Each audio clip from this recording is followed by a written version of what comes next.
राजस्थान में सरकार बदल गई, सीएम बदल गया, पर राजस्थान की राजनीति का किरदार बिल्कुल नहीं बदला।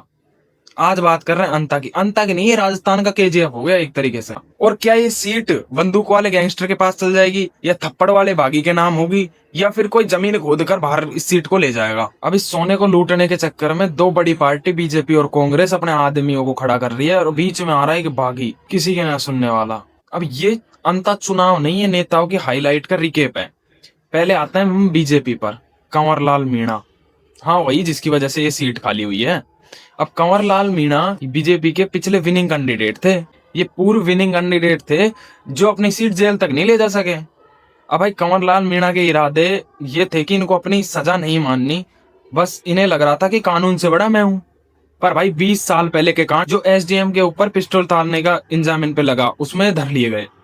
अब भाई यहाँ तो अलग सीन चल रहा है। यहाँ कोई एसडीएम को बंदूक दिखा रहा है, कोई एसडीएम के थप्पड़ जेब दे रहा है। तो ये बात सुप्रीम कोर्ट ने गलत साबित करते हुए कह दिया कि जो भी बंदूक का दिखाने का शौक रखता है वो जेल में जाकर बंदूक दिखाए। तो ये भाई साहब धर लिए गए, इनका काम फ्री हो गया। अब कंवरलाल मीणा की पत्नी खुद टिकट की लाइन में लग रही है कि भाई मुझे भी टिकट दो, क्योंकि वो खुद टिकट ले लेगी, खुद विधायक बन गई तो फिर पति भी बाहर आ जाएगा। अब कांग्रेस की तरफ मुड़ते हैं। कांग्रेस खड़े कर रहे हैं अपना प्रमोद जैन भाया। प्रमोद जैन भाया जो पिछली बार कंवरलाल मीणा से 5,000 वोटों से हारा था। अब उसकी सनक रही है कि मुझे हार का बदला लेना है। और ये जो है प्रमोद जैन भाया, ये कांग्रेस का परमानेंट है।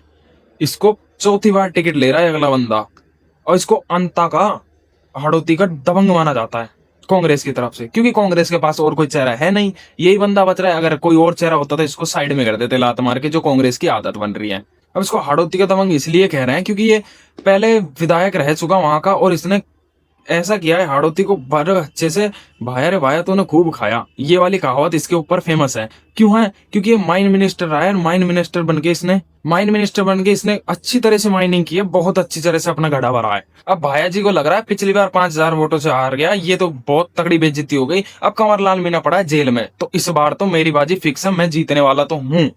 पर बीच में ये कांग्रेस का बागी नेता आके खड़ा हो जाता है रास्ते में, जो थप्पड़बाजी करके हर किसी की ऐसी तैसी पेल रहा है। हाँ, हमारे थप्पड़बाज नेता आते हैं उनकी तरफ जो अपने बागी तरीके से खड़े हुए हैं। कांग्रेस ने टिकट नहीं दिया तो अब कांग्रेस की पेलने में लगे हुए हैं। नरेश मीणा।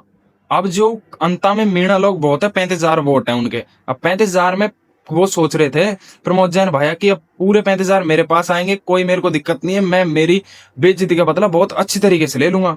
पर नरेश मीणा को टिकट नहीं मिला तो उन्हें ऐसी तैसी कर दी, बीच में आके खड़े हो गए। अब मीणा इधर। अब ये तो कांग्रेस वालों को दिक्कत पैदा कर दी। नरेश मीणा का कहना है कांग्रेस ने मेरे को टिकट नहीं दिया तो मैं खुद ही खड़े हो जाऊंगा, नहीं है, मैं कोई पार्टी का मोहताज नहीं हूँ। पिछली बार उपचुनाव में खड़ा हुआ भाई साहब 60,000 वोट काट चुका। तो भाई साहब ये नरेश मीणा एक तरह वोट काटने की मशीन बन रही है। अब पिछले उपचुनाव में इसने एसडीएम को सरेआम थप्पड़ मारा, जिसकी वजह से ये हाईलाइट हो गए और ये लोग जेल में चले गए। अब नरेश मीणा जेल में चले गए, उसके बाद भी मीणा जी का कहना है कि मैं भ्रष्टाचार के बिल्कुल खिलाफ हूँ। और इन सब के बीच बेचारी कांग्रेस सोच में पड़ रही है। एक तो नरेश मीणा खड़ा हुआ, दूसरा बीजेपी ने अब तक डेट आने वाली है, अब तक अपना कोई कैंडिडेट का नाम ही जारी नहीं किया कि कौन आएगा। तो इस वजह से कांग्रेस को तो तगड़ी टेंशन दे रखी है इन लोगों ने। अब बीजेपी के ऊपर फिर से आता है, इनने अपना कोई भी कैंडिडेट अब तक नाम जारी नहीं किया कि हम किसको टिकट देने वाले हैं। तो इन सबको देख के तो ये लग रहा है कि अंता का चुनाव बहुत ही रोमांचक होने वाला है, और इस केजीएफ सीरीज के कितने चैप्टर चलने वाला है वो सब देखने के लिए बने रहिए मेरे साथ मेरे चैनल पे।